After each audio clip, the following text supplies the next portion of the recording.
back. And there she goes. She touched my heart and said, a busy now to go. Hey fam, today we are talking about another very prestigious university in the United States of America.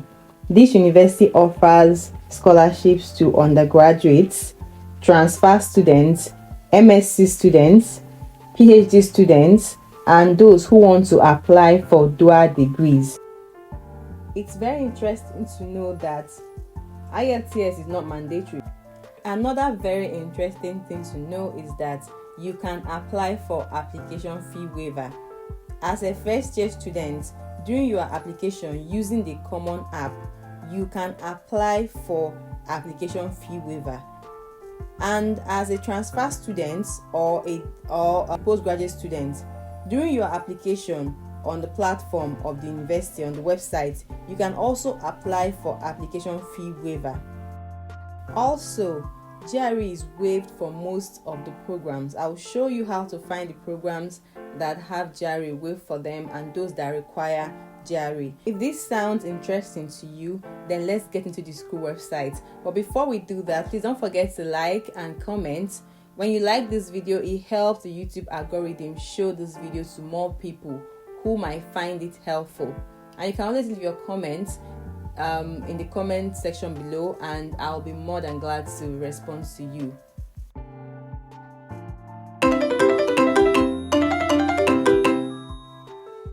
So the first thing we're going to do is to log on to this school's website. When we do that, you're going to go to graduate school.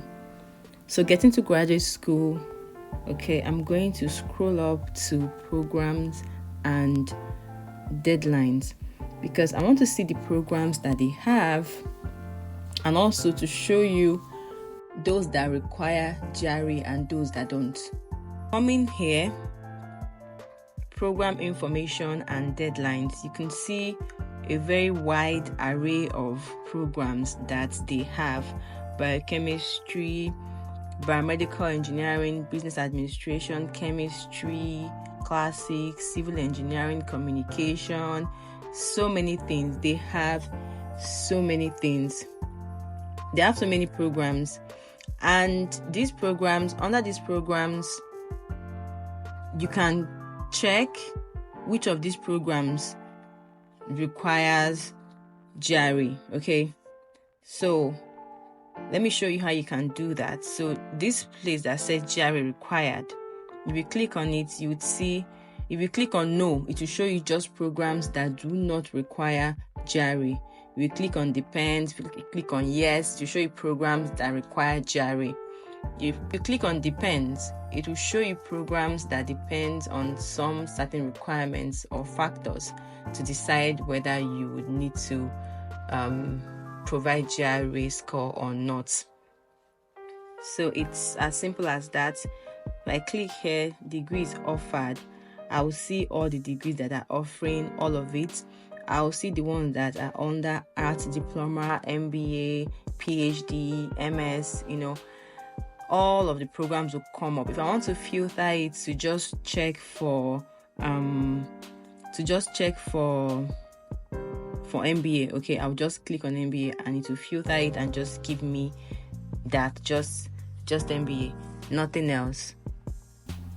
Amazingly, this school also offers bachelor's, accelerated masters, and dual degrees.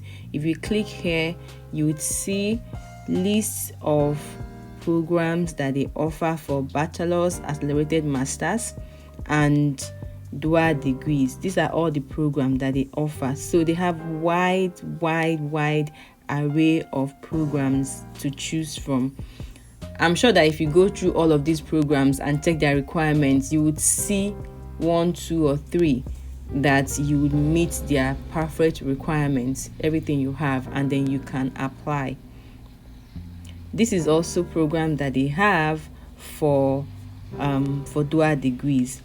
Dual degrees is very good, especially for international students who want to spend some more time here, finish their programs and get a job. You have more time post-graduation to get a job so that you don't have to go back to your country. Okay, that is if you want to stay here, if you have immigration intent. So moving on, let's look at funding. How do we fund this program? Okay, because we are looking for scholarship, we're looking for funding. I'm going to go back and look for funding.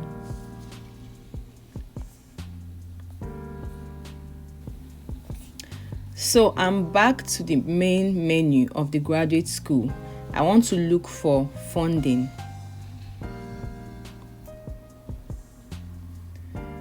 Funding in this school is majorly in the form of graduate student assistance. This is where you're given a job by this institution to be a lecturer's assistant or to teach, to assist a lecturer to teach, or stuff like that, or to assist a professor in his research, either to assist a lecturer who's teaching or to assist a professor with his research or a team of researchers. They will employ you, and the money that you get paid is actually enough to pay your school fees and take care of your monthly stipend, your upkeep, your dental and health insurance. It's actually enough for that. Most prestigious schools in the US offer funding. They offer scholarship in the form of these jobs. Majority of these good schools, that is what they do. So if you scroll up, you see fellowship and grants. There are fellowships in school that you can apply to get grants from these schools, from these fellowships. They also have other campus employment options. An average of 600 part-time on-campus and off-campus jobs for students, which you can work and make money for yourself to support your studies. As an international student, you have limited hours to work. You have to verify how much you can get. Not really money. Yeah, when I say how much, I'm talking about how many hours you can work and jobs that you can do on campus. If you have a question regarding financial aid, you can reach out to this body and they would sort you out. They will answer all your questions. The school have really great plans because this is a prestigious school. Whatever they say they are going to give to you, be rest assured you're going to get it. So tuition and fees can be paid over the course of each semester by enrolling in optional payment plans. You have options of how you want to pay for your things, for any other thing that you want to pay for, or for things that the school is not able to cover for you. So it's not like when you start the program you would get choked at some point, because some persons that have come to the US with scholarship, in the course of their studies, they are not able to maintain a certain CGPA if the program they are doing is dependent on their performance and the scholarship they are on is withdrawn. It will choke them. So this school actually have options. If you're in this kind of situation, you can discuss payments plans with the school and it's fine. If you want to find out more details about any of the programs you're interested in, all you have to do is to go into that program. Let me show you. So looking at all the programs that they have, you can go into any of these programs and click on more information. If you click on more information, okay, let me check this. If you click on more information, you would see it. You would see if it's for PhD, if it's for MSc or undergrad, and if GRA is required or not. And you'd also see the deadline. And if there's any program that you really want to pursue and the deadline has passed or is too close, it's fine. Just start the application process now. Put your documents together, because the first thing about getting a scholarship, about getting admission, is your documents must be intact in the format that they've asked. If you get your application process together and it's great, trust me, you would get admission, you would get scholarship. It's that straightforward. So this is the same thing you have to do for all the schools you're interested in. This is how you would check for what you want.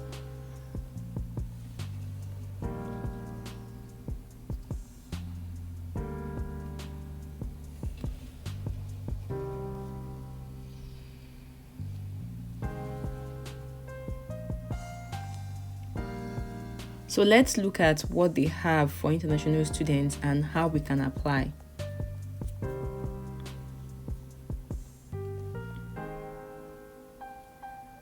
So the Graduate School of CU Boulder has established minimum standards for admission.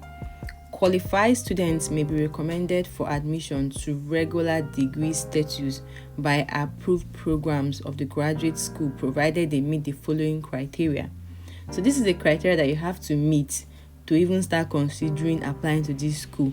They called it the minimum standard for admission. So it will be great for you to read it and really understand what they're asking of you here.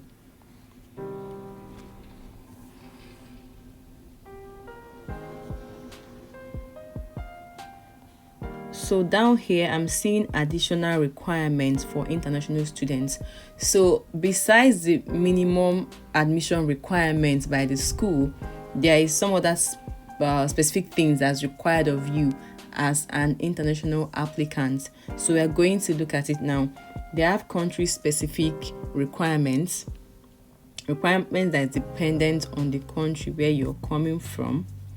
They have different type for different countries. It's, you just have to find your country here and find out the country requirements.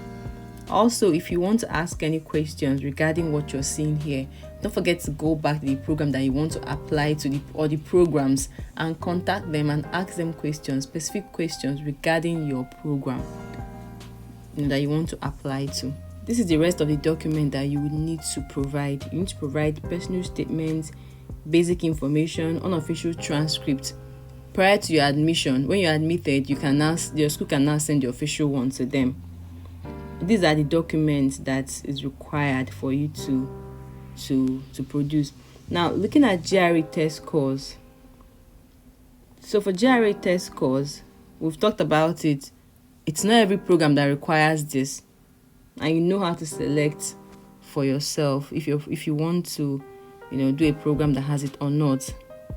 So that's basically how to apply to this school. I hope you found value in this video. If that is so, please don't forget to like and share to someone else who might need to see this. Liking this video helps the YouTube algorithm show this video to more people who might need to see it. I'm always open to taking your questions in the comment box below, so don't hesitate to ask me just about anything. I'm here to answer your questions. Take care of yourself, and I'll see you in my next video. Thank you for watching.